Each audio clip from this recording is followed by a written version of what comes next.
Hello everyone. In this session, we will be seeing installation of Apache Cassandra, which is another column family, wide column NoSQL database. So we will go to the official documentation of Apache Cassandra. So we will follow the getting started installation instructions. So multiple ways are there. We will try the Debian route because Ubuntu is based on Debian. So we will open that.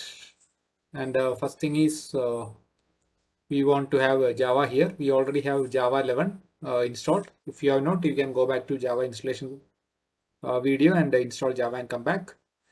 Basically, Java 11 support is experimental in Cassandra. Java 8 alone offers full support. But since we are doing simple things only, so Java 11 will do.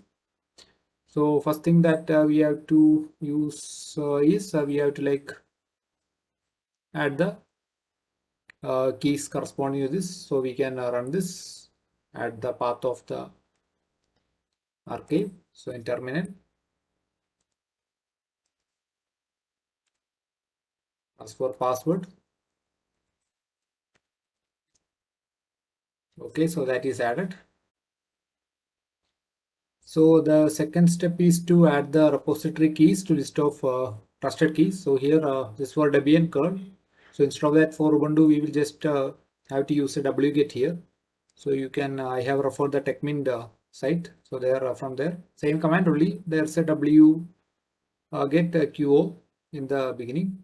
So we will just copy and run that. Okay, so we will run that. Then we will go back to our official documentation. Sudo apt update.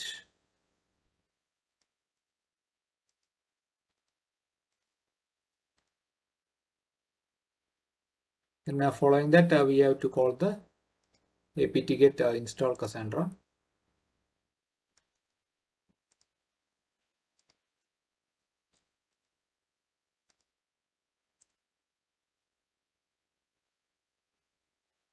Okay, that is downloading. So the official documentation, this curl thing, I was not able to work with that. So that step alone, I modified to as per TechMint site, wget -q-o.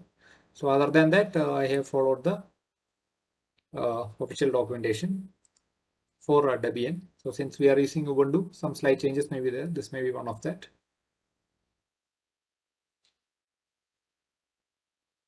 Okay, once installation is complete, we can check the status.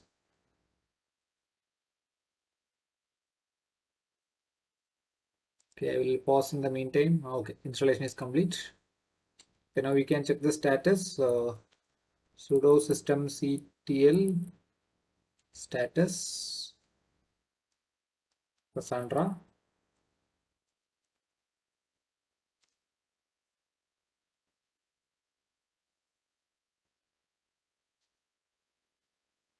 Okay, that is active and running.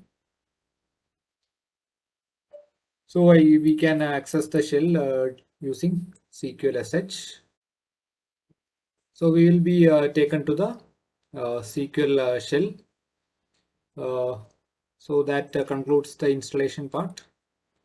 And we will see getting started and CRUD queries in another session. And one thing that you can do is it will automatically get running on each boot up. So you can just disable it, disable the server, so that next boot onwards, it will not be started automatically. Whenever you want to test that corresponding database, then you can manually enable and then manually start it. No need to enable. If it is enabled, it will get automatically started on each boot up. So we have disabled that setting. Now we just have to start manually whenever we want to access the server. So this is Arun signing off. Thank you.